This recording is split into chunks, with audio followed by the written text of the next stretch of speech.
Տիկին բազմաթիվ հարցեր ունեմ, բայց սկսեմ մի ուրիշ կարևոր հարցից։ 2 օր առաջ պաշտոնին հրաժեշտ տվեց Արամ Հովհաննիսյանը, ոստիկանապետ, ներքին գործերի նախարարի տեղակալ։ Արամ Հովհաննիսյանը գնաց միանալու ՊՊԾ նախկին պետ Սարգիս Հովհաննիսյանին, Արգիշտի Քյարամյանին, Սասուն Խաչատրյանին եւ հերթական օրինակը դարձավ այն պաշտոնյաների, այն ուժային կառույցների ղեկավարների, որոնք Հայաստանի Հանրապետությունում ծառայեցին ոչ թե Հայաստանի Հանրապետության օրենքներին, այլ անձնապես Նիկոլ Փաշինյանին եւ հերթական անգամ դարձավ այն օրինակը, ինչպես ազգային ժողովում լսումների ժամանակ եմ ասել, այդ պաշտոնյաներին պրոպկի պես ամեն օր հանելու են։ Հիմա հարցս հետեւյալն է. հարցնում եմ որպես Պաշտպանության անվտանգության մշտական հանձնաժողովի անդամ։ Ինչ պատճառով է աշխատանքի ծառայությունից ազատվել Հայաստանի Հանրապետության ներքին գործերի նախարարի տեղակալ ոստիկանապետ գեներալ-մայոր Արամ Հովհաննիսյանը, վստահ եմ դուք որպես նախարար տեղյակ կլինեք եւ պարտավոր եք հանձնաժողովի անդամներին նաեւ տեղեկացնել պատճառը, արդյոք ճիշտ են մամուլում եղած են տեղեկությունները, որ խնդիրը վերաբերվել է մամուլում եղած տեղեկություններին վարորդական վկայականների հետ կապված Եվ նաև կուզեմ անդրադառնալ աննախադեպ մի դեպքի, որ երեք երբ որ ներկայացվել է ոստիկանությանը նոր նշանակված ոստիկանապետ պարոն Ղազարյանը, Արամ Հովհաննիսյանը անգամ դրան ներկա չէր, այդքան նեղացել են, որ այդքան ծառայեց, այդքան բռնություն կիրառեց քաղաքացիների նկատմամբ անցնող տարիներին։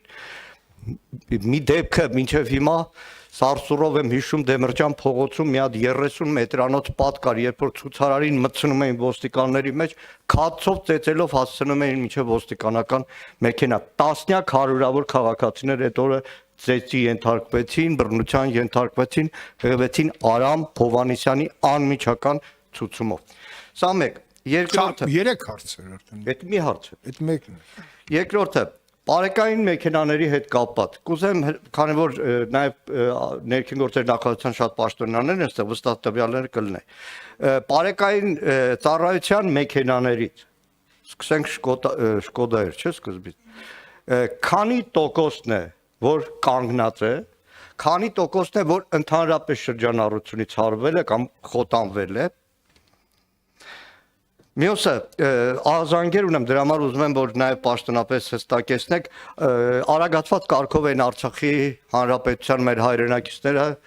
անձնագիր ստանում։ Հիմա ահազանգեր ունեմ, որ նախորդ արագացված կարգի փոխարեն էլի 6 ամսվա ռեժիմ է մտցվել։ Արդյոք այդպես է թե ոչ։ Գիտեք, մի հարցում ուզում եմ շնորհակալություն հայտնել փրկարար ծառայողներին, ոստիկանության են բոլոր ծառայողներին, որ անցնող մի ամիսը 24 ժամ ռեժիմով անհետացած փոքրիկի որոնման աշխատանքներն են։ Իրոք հատկապես փրկարար ծառայության աշխատողները ցանկացած գործում միշտ փայլում են։ Բայց նայեք, այս էլեկտրոմոբիլներ, Volvo-ներ, բան, այսքան թիթիզ ծախսերի մեջ մի հատ ես ուզում եմ ձեզ օրինակ մատնանշվել։ Աստված մի արասե այլևս կրկնի։ Այսօր Երևանը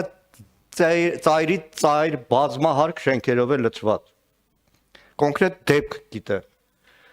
Չկա մեկ հրշեջ մեքենա, որ կարողանա օրինակ 16 հարգանի շենքի չկա, դեպք 16 հարգանի շենքի վերին հարկացնի։ Այսքան այդ Volvo-ների ծախսերի մեջ լավ հնարավոր չէ ձեռք բերել մեկ հրշեջ մեքենա վերջինը ամեն անգամ այդ հարցնում եմ վերջը ներքին գործերի նախարարությունը ավտոբուսներ ձեռք բերեց կամ պետ գույքից փոխանցեցի հաջան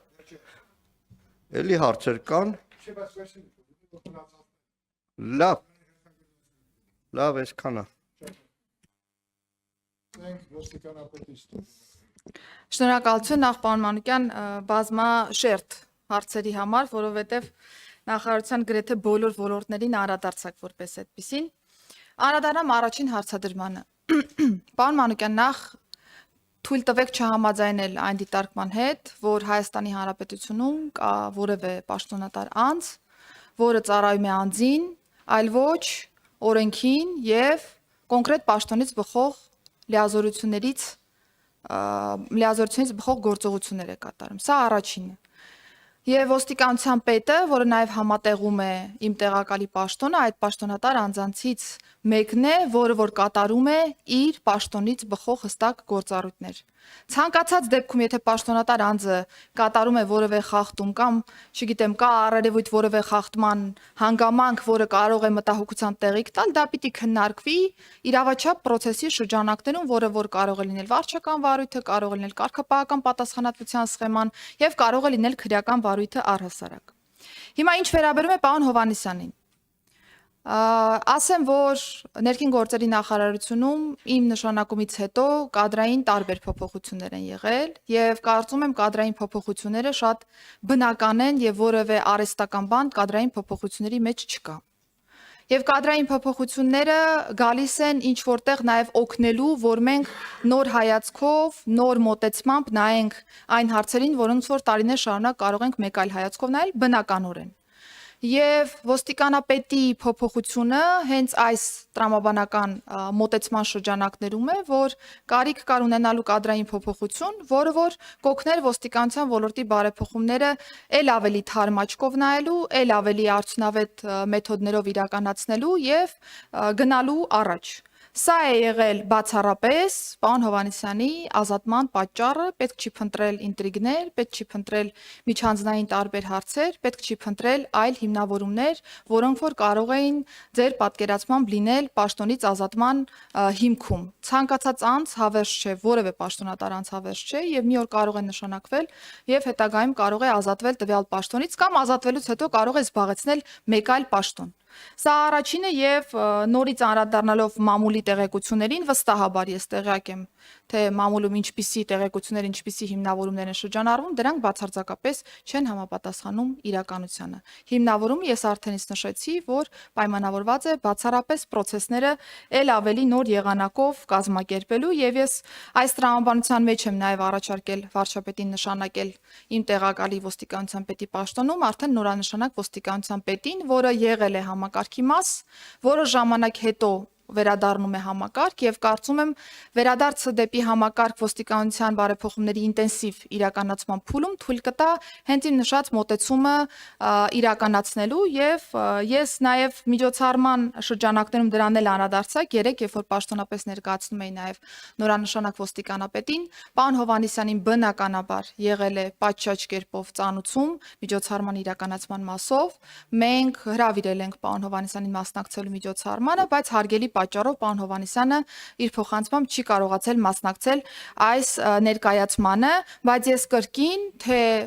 պարոն Հովհաննիսյանի հետ կոմունիկացիայի շրջանակներում եւ թե նաեւ նորանշանակ պետի ներկայացման ժամանակ հստակ իմ շնորհակալությունն եմ հայտնել պարոն Հովհաննիսյանին 30 տարուց ավելի ոստիկանության համակարգում աշխատանքի համար, ներդրած ավանդի համար, որը որ միայն բարձր գնահատականի է արժանի եւ չներկայանալը կարծում եմ նորից ինչ որ մանիպուլատիվ հիմնավորումների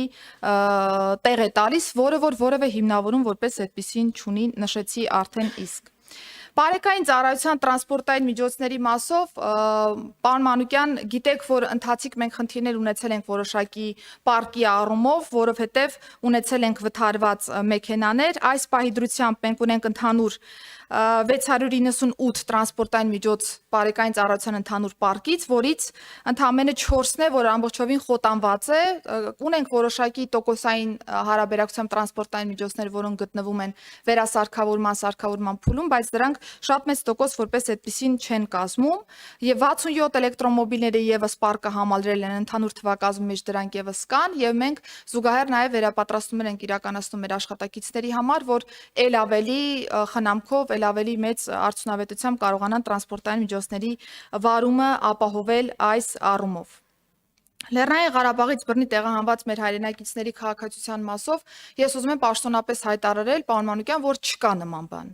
Այսինքն այն խոստումը, որը որ մենք տվել ենք մեր հայրենակիցներին, որ ավելի սեմ ժամկետում է սպասարկումը լինելու, քան ստանդարտ ընթացակարգով քաղաքացիության շնորհման իրավիճակներ են, դա միանշանակ պահպանվում է։ Կարող են լինել տեխնիկական հարցեր, ստուգողական որոշակի process-ներ, որոնք հատուկեն դեպքերում կարող են ժամկետային որոշակի հարցեր առաջացնել, բայց սկզբունքային առումով մեզ մոտ ոչ մի բան չի փոխվել, եւ եթե կան մտահոգվող քաղաքացիներ, որոնք իրականում ունեն նմանատիպ տվյալներ, խնդրում եմ անպայմանորեն դա փոխանցել ինձ, ասեմ նույնիսկ որ ծավալը հաշվի առնելով եւ նաեւ մեր հայրենակիցներին ավելի ընդառաջ գնալու տրամաբանության մեջ շրջիկ գրասենյակները ընդունում են միայն Լեռնային Ղարաբաղից բռնի տեղահանված մեր հայրենակիցների քաղաքացիության շնորհման դիմումներ, այսինքն սա եւս խողովակ է, որ բացի ստանդարտ ստատիկ սպասարկման գրասենյակներից շրջիկ ծառայությունները եւս կարողանան ընդունել այս դիմումները։ Փրկարար ծառայության գույքի մասով ես ասեմ, որ այս պայդրությամբ էլ բյուջեով ունենք նախատեսված համապատասխան միջոցներ, որոնք որ մեզ թույլ պիտի տան գնել մի քանի արդեն հրշեջ փրկարարական մեքենաներ փրկարար ծառայության համար, այս տարվա բյուջեի մեջ արդենից նախատեսված է, ասեմ, որ ուղղակի բարդ է ընթանում նմանատիպ հատուկ տեխնիկայի ձեռքբերումը, որովհետև շատ հաճախ շուկան չի սպասարկում նմանատիպ մրցույթները Հայաստանի Հանրապետության կտրվածքով եւ մի շարք արդեն օտարերկրյա մատակարարներ են, որ հետաքրքրված են այս մրցույթներում, բայց ունենում են ժամկետների խնդիրներ, ունենում ենք նաև որոշակի process-ների խնդիրներ, բայց եւս մի անգամ հայտարարել ենք մրցույթը, որպեսզի կարողանանք առաջիկայում նոր գույք ձեռք բերել։ Հաջորդ տարվա պետական բյուջեի շրջանակներում եւս հայտ ներկայացնելու ենք նոր հրշեջ փրկարարական գույքի ձևավորման եւ նաև ունենք Եվրոպական միության գործընկերներից նախնական համաձայնություն, որ այս տարի կմեկնարկենք գնման գործընթաց 10 հրշեջ փրկարարական մեքենաների նաև իրենց օժանդակությամբ։ Նախար կոնկրետ մեքենայի մասին էր հարցնում, ինչքան հասկացա։ Դե գույքի մասով էր հարցում պարոն Մանուկյան։ Կոնկրետ։ Մեր նոր ձեռք բերելիք հրշեջ փրկարարական գույքը պիտի կարողանա հենց ձեր ասած մտահոգությունն արդեն փարատի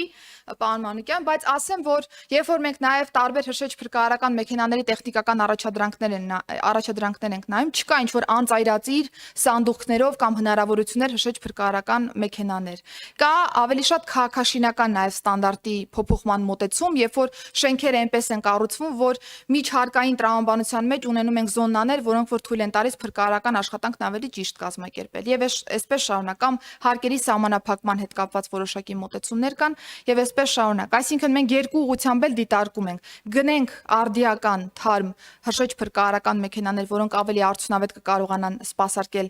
մեր ծառայողներին եւ մյուս կողմից նաեւ քաղաքաշինական ստանդարտները որոշակի առումներով պիտի փոփոխվեն, որովհետեւ բազմաթիվ են նաեւ հանրապետությունում այնպիսի շենքերը, որտեղ որ մուտք ուղակի փրկարար ծառայության մեքենան չի կարողանում գործել, ուր մնաց թե իրականացնի իր արժեվ դրված խնդիրը ողջ ծավալով։ Իսկ ինչ վերաբերում է ավտոբուսային պարկին, ես ասեմ, որ նոր գնում ավտոբուսների մասով չենք իրականացրել, պարոն Մանուկյան, ունենք պետական գույքի կառավարման կոմիտեի հետ որոշակի քննարկումներ եւ ըստ այդմ պետգույքում արկա որոշակի թարմ ավտոբուսային պարկի մասեր կհատկացվեն ներքին գործերի նախարարությանը, որովհետեւ մենք կարողանանք մեր ծառայությունն իրականացնենք, այս պայդրությամբ դրա թիվը կլինի 12-ը։